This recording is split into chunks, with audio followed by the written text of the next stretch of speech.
Were there any points that were similar at Cincinnati and Murray State you can kind of think about for perspective's sake? Oh, yeah. You know, that's a good point. You know, perspective is everything.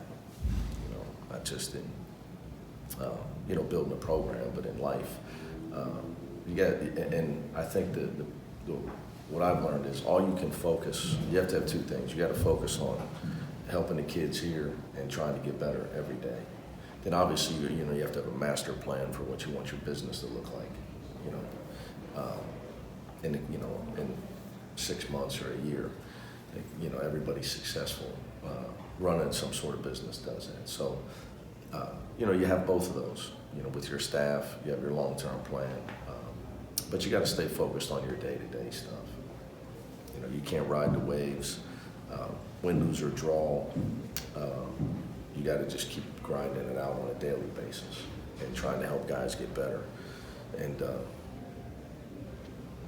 you know, that would be something. You know, I have experience in doing that, half and half. You know, but not really at Murray State because I inherited some veterans that had won before, and they were, you know, they were really a pretty ready-made group of guys. I just added a couple kit guys, but Cincinnati was raising the Titanic.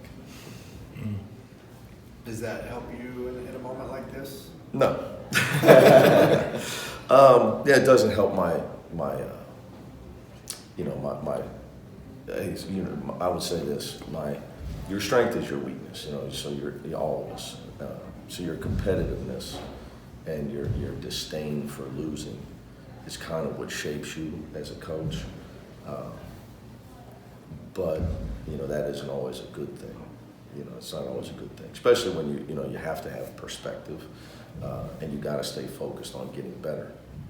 So you have to have enough maturity to balance it. So yeah, that's where you know, having gone through it before, you know, does get, you know, when you've crawled through it before and come out at the other end of the tunnel, you know, it does help you.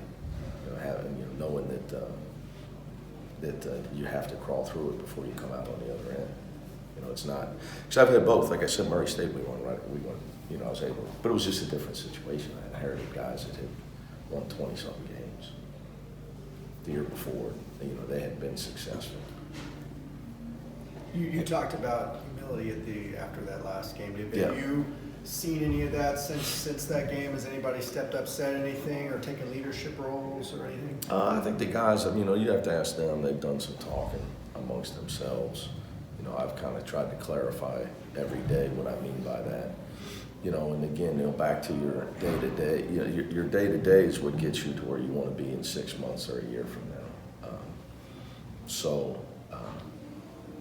There's got to be some hard, you know, it's got to be some hard lessons learned of what we stand for, you know, what we're going to stand for. That if you're going to be here, humility is required, toughness is required, doing whatever it takes to stop the other team is required.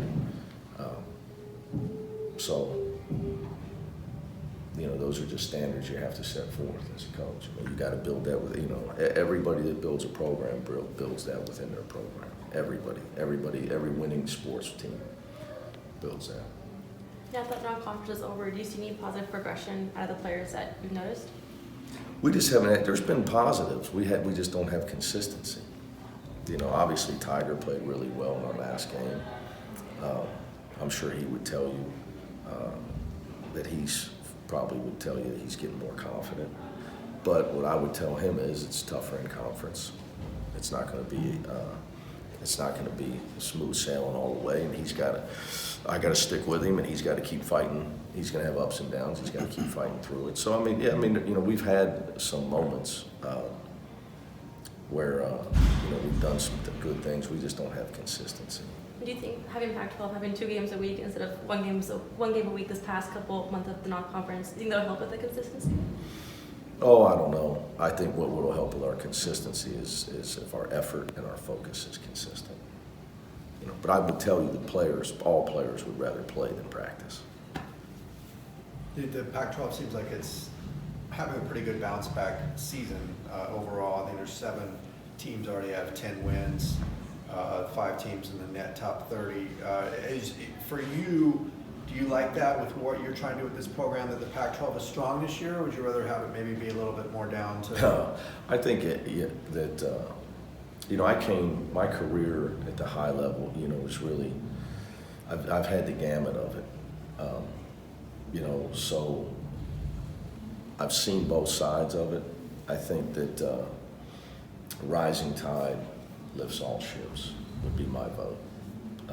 Was from my Big East days. Now it's brutal when it's that good. When you're ninth, you got a team that ties for 9th, 10th, and 11th and wins the national championship at 9-9. You got a team finish 7th and goes to the Final Four, 7th in their league, and was ranked. They were ranked. So it's tough, but I think it helps recruiting. I think it forces you to get better as a coach. It helped me as a coach coaching in that conference. And I think, here's when this is the danger if you stay down, people lose respect for your conference.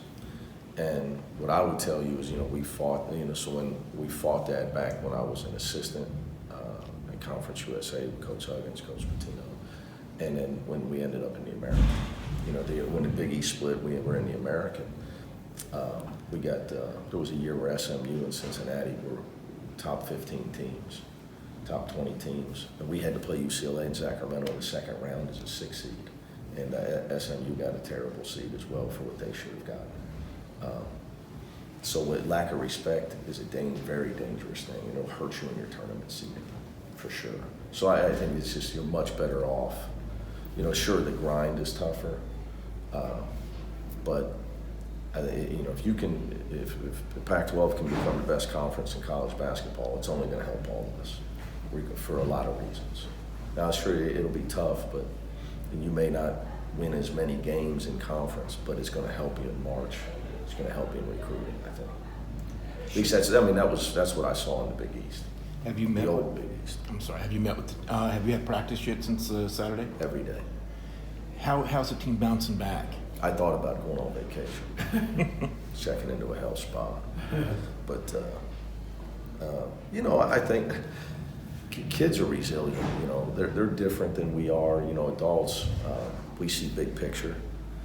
We see buildings crumbling. Civilizations ending. Kids, young people don't think that way. They just don't. Not that they don't care. They're just resilient. I think it's, that hasn't really been a problem for those guys. So we've had some tough practices. Goodness, what's today? Tuesday. So Sunday and Monday we had a couple tough practices, and we just, we just gotta keep pounding it out. So it's not going to be easy. It's not going to be easy. We've got to find a way to get some defensive stops and give ourselves a chance to win games. It seemed like that was your identity early in the season. Would Yeah, you like to that's why we try to won. go back to that? That's why we won. We never tried to get away from it. Okay. Yes, so I would love to, and we are trying. But I've talked about that for a month now. You got to show. When you do win, you have to reinforce why you won. Even when we won, our offense didn't beat Long Beach State in the opener. Our defense did. Right. Our rebounding did. That's why we were winning. And we've got to find a way to get back to that. As a coaching staff and as a team. You guys may have more questions, but I think, one of the last things I'll share with you, I think, at the end of the day, what frustrates me is people say to me, well, it's not your players.